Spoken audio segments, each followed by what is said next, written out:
नमस्कार दोस्तों, all India fact channel में आपका स्वागत है। प्लीज़ दोस्तों हमारे चैनल को शेयर करें, सब्सक्राइब करें और बेल आइकन दबाएं।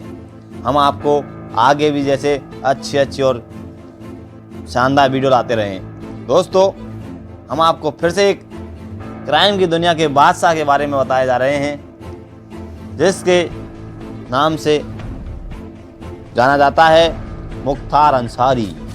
दोस्तों क्राइम की दुनिया का बादशाह, उत्तर प्रदेश के रहने वाला मुख्तार अंसारी का जन्म 30 जून 1963 उत्तर प्रदेश का एक सजायाफ्ता भारतीय गैंगस्टर और एक राजनेता भी है। दोस्तों वह मऊ निर्वाचन क्षेत्र से 5 बार विधानसभा के सदस्य के रूप में चुने गए हैं, जिसमें 2 बार बहुजन समाज पार्टी के उम्मीदवार के रूप में भी उसे शामिल किया गया था। वह पूर्व उपराष्ट्रपति मोहम्मद अहमद अंसारी के रिश्तेदार थे। दोस्तों उत्तर प्रदेश विधानसभा के सदस्य के रूप में इसका कार्यकाल रहा था अक्टूबर 1996 से लेकर मार्च 2022 तक। दोस्तों इससे पहले नसीम इसके द्वारा सफलता अब्बास अंसारी, चुनावी क्षेत्र मऊ। इसका जन्म 30 जून 1963 को, उम्र इसकी 60 साल। यूसुफपुर उत्तर प्रदेश भारत। राजनीतिक दल सुहलदेव, भारतीय सामाजिक पार्टी, 11 फरवरी 2022 वर्तमान में। अन्य राजनीति संबंधी कौमा एकता दल, ऊंचाई 198 सेमी, 6 फुट 6 इंच, जीवन साथी अब्बास अंसारी, MA क्यों है। दोस्तों इसके रिश्तेदार हैं सिबकतुल्ला अंसारी, भाई अफजल अंसारी, भाई मुख्तार अहमद अंसारी, दादा हामिद अंसारी, चचेरे भाई। 2 बच्चे हैं अब्बास अंसारी सहित। माता पिता सुभानुल्लाह अंसारी। निवास स्थान इसका उत्तर प्रदेश में ही है। अलवा मेंटर PG कॉलेज गाजीपुर। पेशा से राजनीतिक। पृष्ठभूमि पर मुख्तार अंसारी के दादा मुख्तार अंसारी अहमद अंसारी थे, जो भारतीय राष्ट्रीय कांग्रेस के शुरुआती अध्यक्ष थे।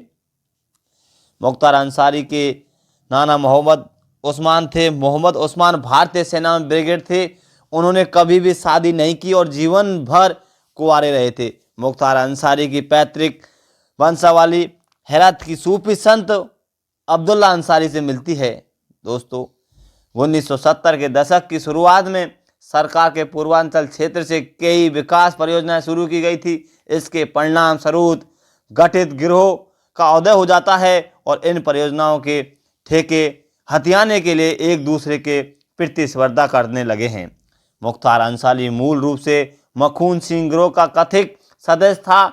1980 के दशक में यह गिरोह सैदपुर में जीवन के एक भूखंड को लेकर साहिब सिंह के नेतृत्व वाले एक अन्य गिरोह से भिड़ गए थे, जिसके परिणाम स्वरूप कई हिंसक घटनाएं हुई। हासिब सिंह के गिरोह के कथित सदस्य ब्रजेश सिंह ने बाद में अपना खुद का गिरोह बनाया और 1990 के दशक में गाजीपुर के ठेका माफियाओं पर कब्जा कर लिया। अंसारी के गिरोह ने 100 करोड़ के ठेके व्यवसाय पर नियंत्रण करने के लिए उसके साथ प्रतिस्पर्धा की, जो कोयला खनन, रेलवे निर्माण, स्क्रैपिंग, निपटाना, सार्वजनिक कार्य, शराब व्यवसाय जैसे क्षेत्र तक फैला हुआ था। गिरोह कथित तौर पर अपहरण जैसे अन्य आपराधिक गतिविधियों के अलावा संरक्षण, गुंडा टैक्स और जबरन वसूली रैकेट चलाने में शामिल थे।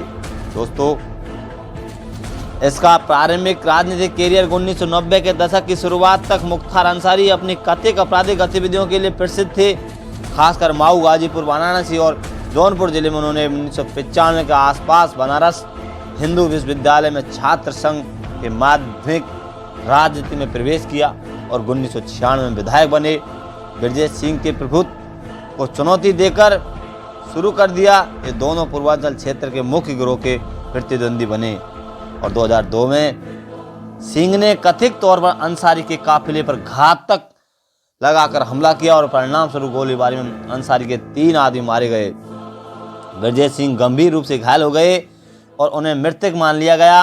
अंसारी पूर्वांचल में निर्वाधित गैंग लीडर बन गया और हालांकि बाद में ब्रजेश सिंह जीवित पाए गए और झगड़ा फिर से शुरू हो गया।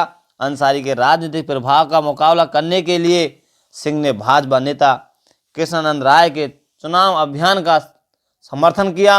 राय ने 2002 के उत्तर प्रदेश विधानसभा चुनाव में मोहम्मदाबाद के मुखात अंसारी ने भाई और 5 बार विधायक अफजल अंसारी को हराया।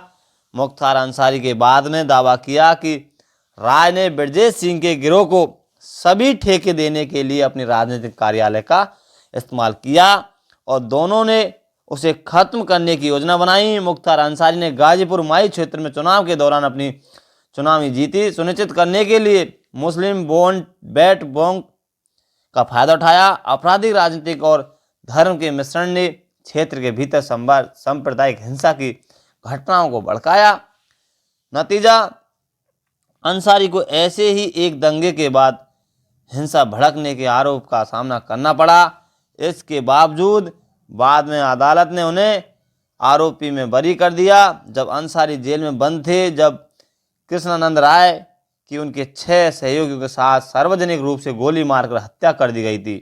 हमलावरों ने 6 में AK-47 राइफल से 400 से अधिक गोलियां चलाई। रामाश्रय गिरी की मदद से 7 शवों से 67 गोली